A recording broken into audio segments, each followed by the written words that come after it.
Well, hello there, fellow geeks and geekettes, and welcome to yet another review video. So, as a part of my X-Men rereading readathon, I have just finished the Inferno storyline, and once again, I couldn't have been more excited.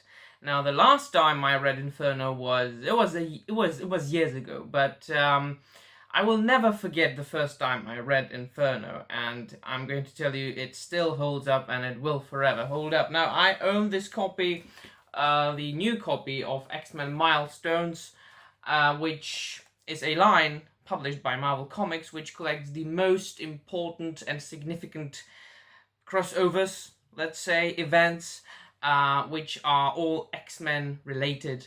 Now, as far as the story goes, I'll read out the little annotation here so you know what it's about, really. Strike the match, fan the flames, and light the inferno. Limbo's demon lords corrupt two of the X-Men's nearest and dearest. Colossus' sister, Illyana Rasputin, and Cyclops' wife, Madeline Pryor, and use them to bring a horde of demons raining down on New York City. But as Illyana battles to regain her soul, Madeline threatens to cast a spell that will merge Earth and Limbo permanently, with the sacrifice being her own innocent son. And when Mr. Sinister brings his own agenda into the mix, secrets are revealed that rock Cyclops to the core. The X-Men, X-Factor, and New Mutants face their most harrowing ordeal ever, with the fate of the world in the balance.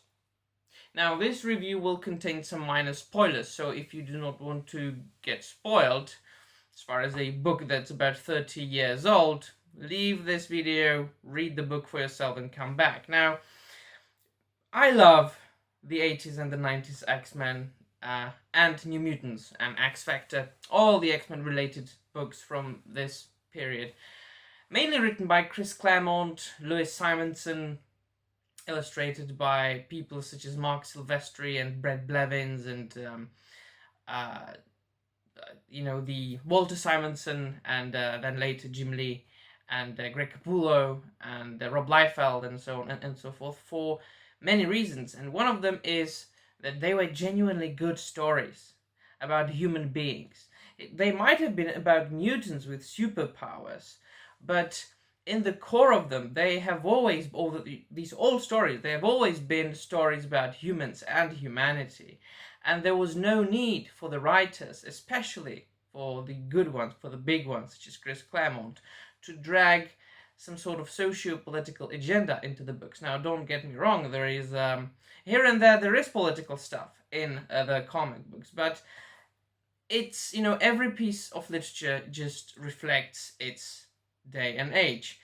Well, it really says something about today's era, right? When you read modern comic books. But what I'm talking about is there was no need for any words, any plain and unnecessary words about empowering women and the necessary demise of modern patriarchy for Chris Claremont to write intriguing stories about, well, female protagonists. And let me say that most of the X-Men stories contain female protagonists who are extremely important for the stories, and these stories are evolving around them, as you could hear in this particular annotation that I've just read. The main characters here are Illyana Rasputin, or Magic, and or Darkchild, as she's called as well, by the demons from Limbo, and Madeline Pryor, who is a sort of clone of Jean Grey, or the Marvel Girl, with a little bit of Phoenix, or the Phoenix Force inside of her, because she was cloned by Mr. Sinister. So not only is this a fantastic book with female protagonists in it, but in this storyline there are many things that we actually meet, and the characters that we actually meet for the first time, such as Mr. Sinister. And we go even deeper into the understanding of Limbo and what it means for Magic, or Illyana Rasputin. So not only is this a collection of X-Men, or the Uncanny X-Men, but also other titles, because it collects Exterminators 1 through 4, Uncanny X-Men 239 to through 243, X Factor 35 through 39, and New Mutants 71 through 73. And what I also love about this, that it is a tremendous love story. Now here we can see the resolution of the love story, or really the love triangle between Cyclops, Jean Grey, and Madeline Pryor. We of course get to know that because in the previous storylines, Jean Grey apparently died, being merged with the Phoenix Force, and Scott Summers, Cyclops, married Madeline Pryor because something drew him to her. Obviously, his love life, his love, the love of his life being Jean Grey and Madeline Pryor being her clone, obviously, he was attracted by her. And it so happened that he married her, and they had a kid, who then became Cable in the later storylines. And then, of course, the X-Men apparently died during the Fall of the Mutants story arc, and they moved to the Outback, to Australia. And the world thought that the X-Men were dead. And there was another team that emerged, and there was the X Factor. And that was composed of the original X-Men, Cyclops, Marvel Girl, the Beast, who was previously with the Avengers, Iceman, who was never gay. Only in the last 2 years, Marvel just decided to make him gay out of nowhere.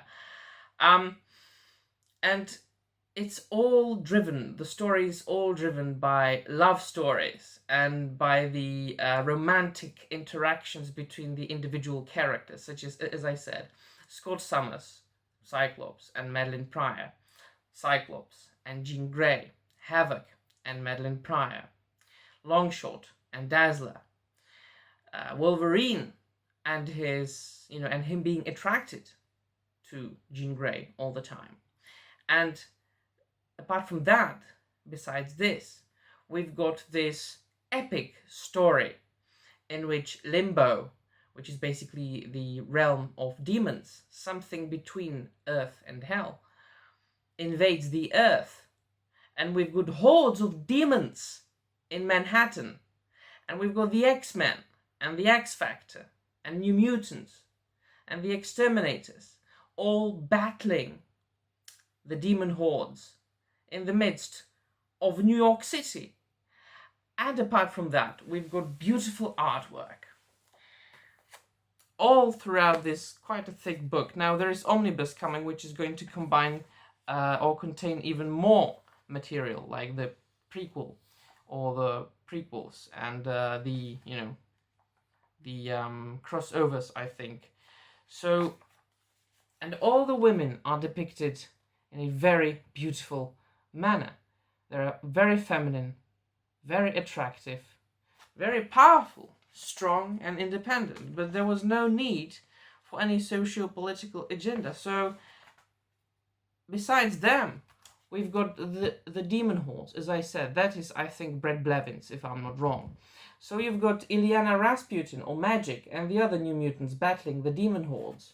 Sim, which is one of the demon lords, and Nastrith, which is another demon who is competing with Sim for a rule over Limbo. And both of them are fighting with Magic or Darkchild. Look at this beautiful artwork.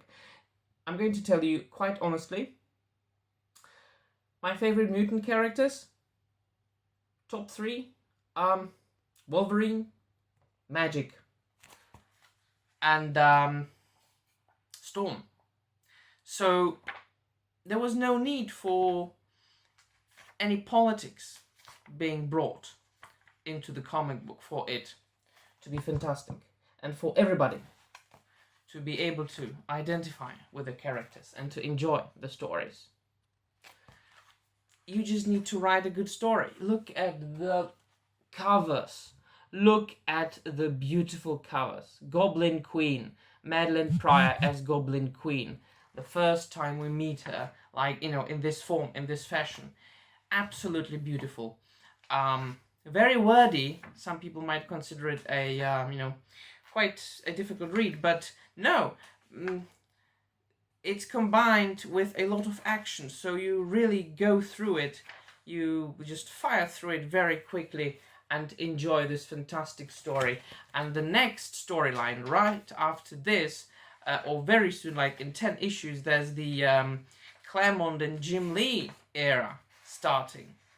So they are traveling through time. Colossus, wants to save his little sister Ileana before she became magic. And it's got so many great moments that you just will want to reread over and over again. And I am very much looking forward to rereading Inferno again in a couple of years. So, once again, like Chris Claremont really made the X-Men the best comic book of all time. And the 80s or late 90s and early 80s, late 80s and early 90s era, I consider that to be the best X-Men era of all time. And that's all really. That's all I want to say. That's all I've got to say. It is a recommend, definitely. If you want to read a good X-Men stories, start with Chris Claremont and just go on. Grab these trade paperbacks, grab the Omni-Buy, read it on Marvel Unlimited or however it's called, and just enjoy the best comic books of all time. So what do you think, my friends? Have you ever read any X-Men comic books, any New Mutants comic books, or whatever? Let me know in the comments down below. What are your favorite X-books, mutant books? And if you've got any recommendations for me, feel free to express yourself. Well, that'll be all from me, my friends. Do not forget to dislike this video if you don't like it, or like this video if you like it, and subscribe to this unimportant channel of an unimportant geek talking about unimportant things. Well, that'll be all from me. See you soon. Snicked, and bye.